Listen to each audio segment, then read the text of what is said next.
Donc, de formation, je suis comptable. Et c'est juste par passion de l'industrie que je me suis lancé dans ce domaine-là. Et mon rêve à moi était de devenir expert comptable. Mais sauf que vers la fin du semestre 5, je commençais à voir que c'est là vraiment très difficile. Et de donner des questions de me lancer réellement dans la vie active pour pouvoir donc, pour ne plus compter, parce qu'en ce moment, ce sont les parents qui s'occupaient en grande partie de la scolarité. Déjà, dans notre environnement, l'industrie n'est pas assez facile, c'est pas évident de réussir dans ce domaine-là. On a eu à rencontrer plusieurs personnes comme ça. On dit voilà, les chips de patates. Je dis que non, je n'aime pas les chips de patates. Je n'aime pas d'abord la patate. Mais du moment où ils prennent, ils goûtent. Et ça, donc, les gens souvent disent tester, rester. Donc, ils testent, ils restent directement.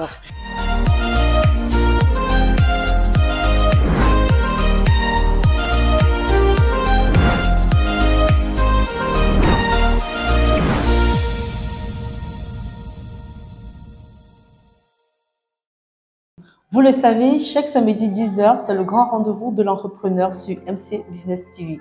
Et pour ce samedi, nous recevons Ghislain Tekam. Bonjour Ghislain et bienvenue à toi sur MC Business TV.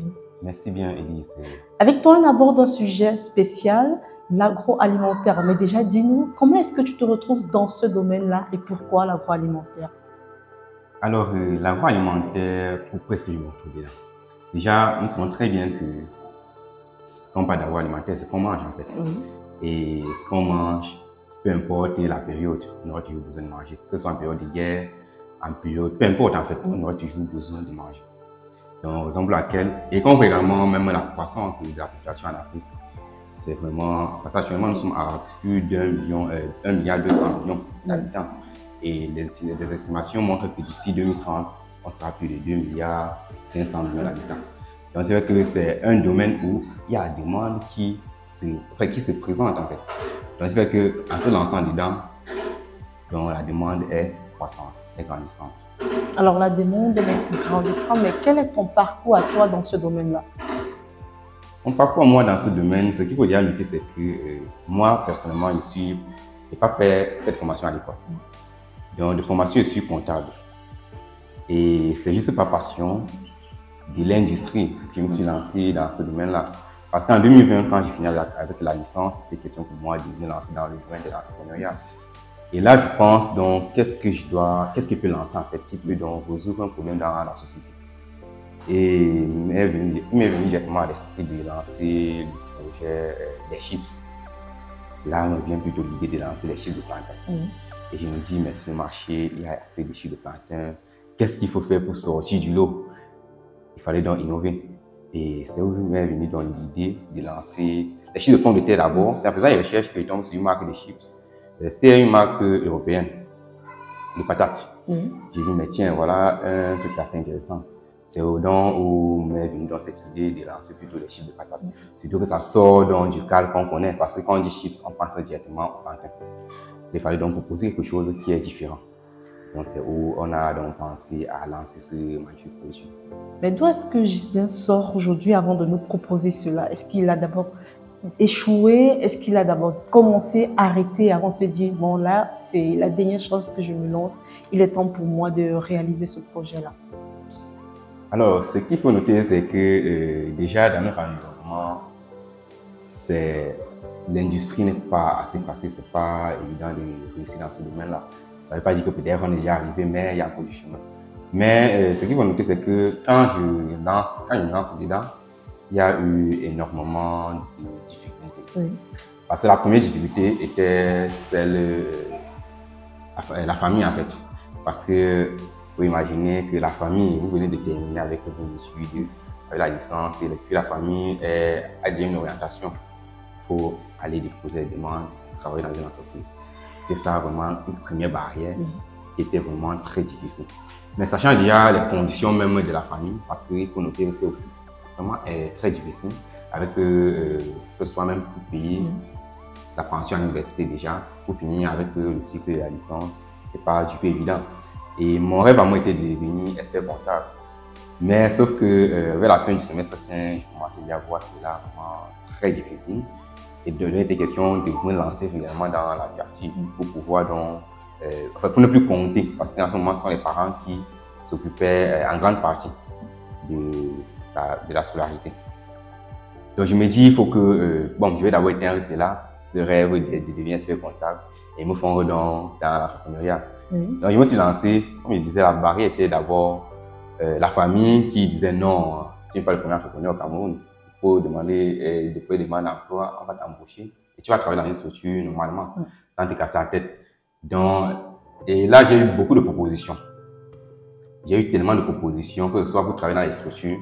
Quand j'avais lancé ce projet en 2020, c'était en août 2020, on me propose de venir travailler à Yaoundé en tant que comptable à Kanwata, on me propose de sortir même hors du pays.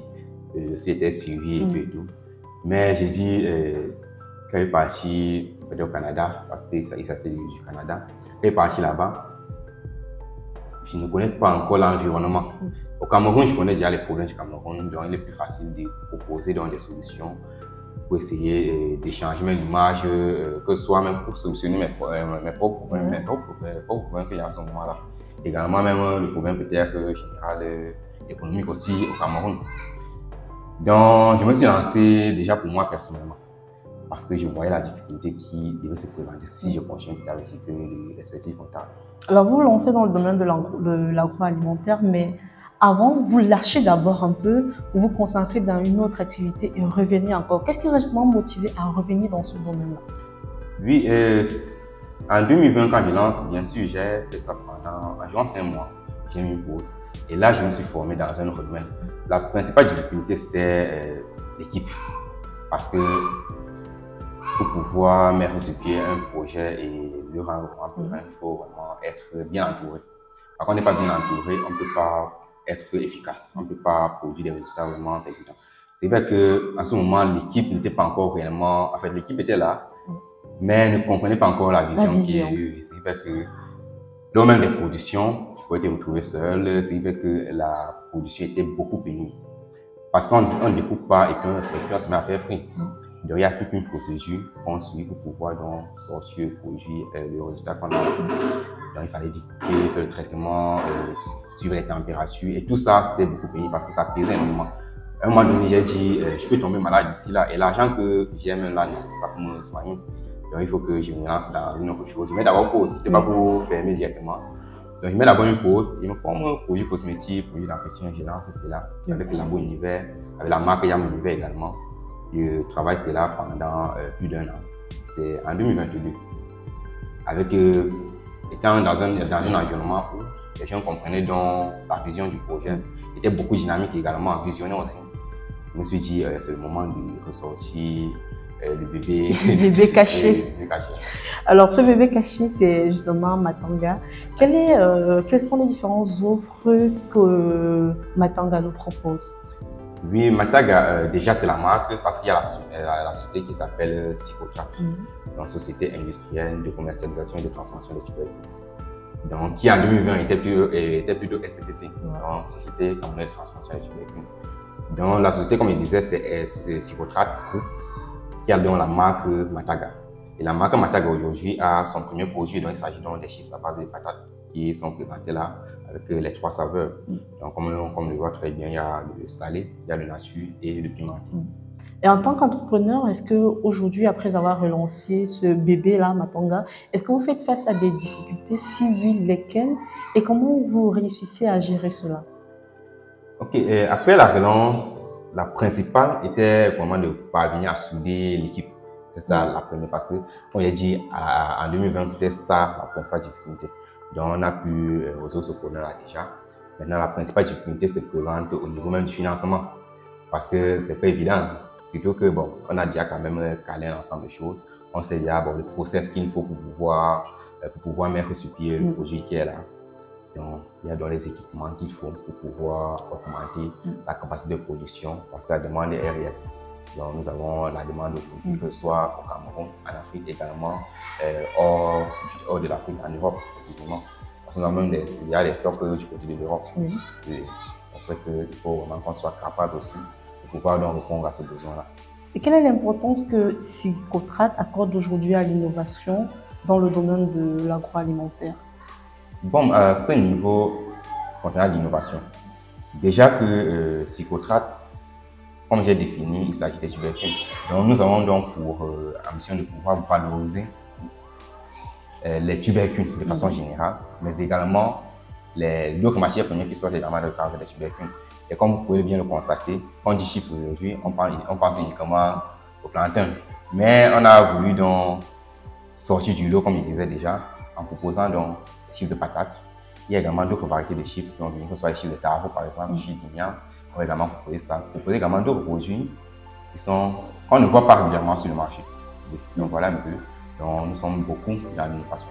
Et en tant qu'entrepreneur, quelle est votre vision pour le développement de votre entreprise dans les années à venir?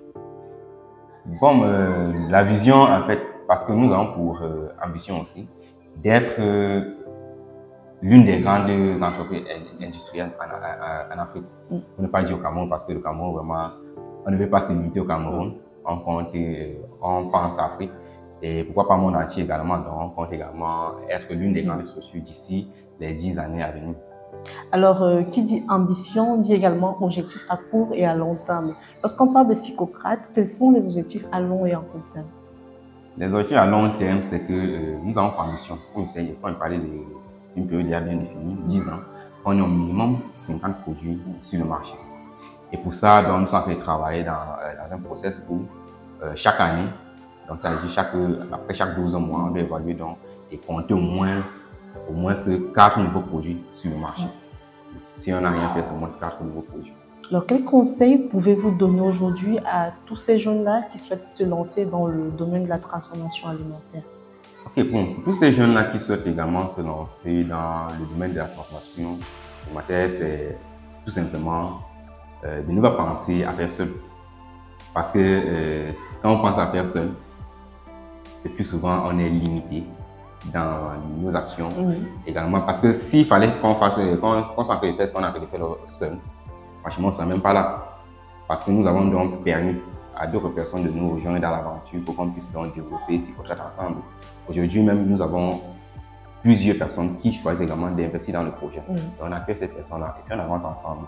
Récemment même, nous avons fait une assemblée générale extraordinaire avec tous nos actionnaires. C'était le 5 août passé. Donc c'est vrai qu'il faut faire avec d'autres personnes. Donc quand vous avez même une idée, ne pensez pas peut-être à faire ça. Donc pensez, même si c'est d'autres personnes qui rejoignent, peut-être qu'il y a également des projets qui tendent un peu dans ce sens-là. Donc mieux on se met ensemble pour pouvoir travailler ensemble. Parce qu'on est seul et que l'autre est aussi seul et donc évidemment le même produit, on a laissé faire la concurrence pour rien. Donc tant mieux se mettre ensemble et sortir peut-être une seule marque et être vraiment percutant sur le marché. Alors se mettre ensemble, être percutant sur le marché, mais comment est-ce que ça se passe? Comment est-ce qu'on entre en contact avec vous? Comment est-ce qu'on devient l'un des partenaires de Matamba? Pourquoi pas faire partie également de ceux-là qui portent cette vision? D'accord. Oui, pour pouvoir faire partie des partenaires déjà, donc c'est tout simple en fait. Donc on peut tout simplement nous contacter via le numéro que je vais donner directement, dans le 693 45 99 30 ou encore le 620 88 42 80. Et également pour les personnes qui souhaitent peut-être aussi faire partie de la vision, tout simplement nous contacter via ces numéros. Et se mettre ensemble, comme il disait, il y a des endroits également où on peut aussi rencontrer des personnes peut-être qui ont peut-être des visions communes aux nôtres. Parce que être entouré de ce genre de personnes, c'est pas souvent évident. Parce que quand vous êtes dans votre coin et que peut-être vous attendez que ces personnes viennent vers vous, ça ne donne pas. Il faut donc aller où les choses se passent, comme on a souvent le dit. Il faut être où les choses se passent. Et pour être où les choses se passent, c'est participer peut-être aux conférences, par exemple. Des formations, comme par exemple on fait régulièrement, que ce soit la CIRA. La CIRA qui est une association qu'on a mis sur pied également pour pouvoir regrouper les jeunes entrepreneurs africains. Donc il y a des conférences chaque dimanche à partir de 14 h. Donc voilà un endroit également où on peut entrer en contact avec des personnes qui partagent également des visions. Alors, pour tous ceux-là qui nous regardent, quelle est l'histoire cachée derrière Ghislain Tekan? Alors, l'histoire cachée derrière Tekan Ghislain, c'est... Je vais prendre en fait en 2020 où c'était vraiment une période très difficile. Alors, je suis d'abord un jeune qui a grandi dans la région de l'Ouest et qui a fait ses études à Banjul, donc à Banjul. Plus précisément, peut-être la localité ne sera pas trop importante, vers le campus en fait. Donc, des questions quand il faisait la licence en fait, parce que d'abord le BTS était beaucoup compliqué. Donc c'est vrai que la liste, mon nom était sorti sur la deuxième liste, parce qu'il y a eu une première liste et une liste additive. Et la liste additive est sortie au moment où on a déjà fait le concours à l'IUT, où il était question de continuer ailleurs. On continue de Abayangam. Et Abayangam, c'était pas évident, parce que on faisait les cours du soir, et en fait les cours le week-end autant pour moi. À un moment donné, les cours ont commencé à s'accentuer. Et pendant ce temps, j'avais trouvé un boulot à Banjul toujours. Mais sauf quand les cours ont commencé à s'accentuer, il fallait donc finir le programme pour composer. L'agent qui était là était fini, il fallait donc continuer quand même le cours. Qu'est-ce qu'il fallait faire? Il fallait donc quitter de Banjul à Bayangam, à pied, aller-retour à pied. Je suis rentré dehors, à famille également. C'est vrai que c'était vraiment une période très difficile, une période sombre en fait. Bon, les parents, ils essayaient de faire ce qu'ils pouvaient à leur niveau. Sauf qu'à un moment donné, ils ne voulaient pas trop les déranger parce qu'ils voyaient la situation qu'on traversait aussi. Donc, bon, j'étais obligé d'encaisser cela ainsi. Donc, c'est ça qui me pousse même d'ailleurs à me lancer aussi dans l'entrepreneuriat. Donc, voilà ce qui m'a beaucoup poussé. Vous voyez que si je devais continuer à appliquer avec l'expertise comptable comme je pensais, qu'est-ce que je devais vraiment vivre? Donc, c'était voilà le point vraiment le plus sombre de mon parcours. C'est vrai qu'au quotidien, on traverse également des situations aussi compliquées avec le business, que ce soit peut-être avec les fournisseurs qui parfois... parce qu'on a eu à traverser des situations avec certains fournisseurs qui peut-être ont pris de l'argent sans satisfaire. Oui, donc c'est vrai que ce sont des cas qui nous ont parfois mis à terre. Mais étant donné qu'on a quand même, on sait où on a regardé, on ne lâche pas. Est-ce que vous avez un mot pour les futurs consommateurs de Mataga? Bon, pour les futurs consommateurs de Mataga, puisqu'on sait déjà qu'il y a certains qui disent souvent je n'aime pas la patate.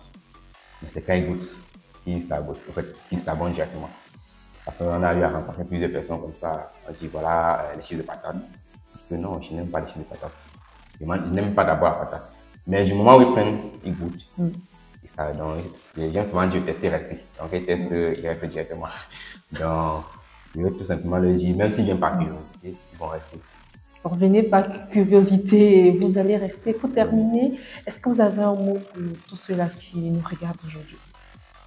Bon, un mot pour tous ceux-là qui nous regardent aujourd'hui, c'est ça, tout simplement, pour tous ceux qui ont des projets, de passer à l'action, parce que l'action est la plus capitale. Donc, quand on a peut-être même les projets, les idées et tout, et qu'on ne se lance pas, qu'on passe par l'action, on ne peut rien faire. Donc, il faut passer à l'action tout simplement, et le reste va suivre.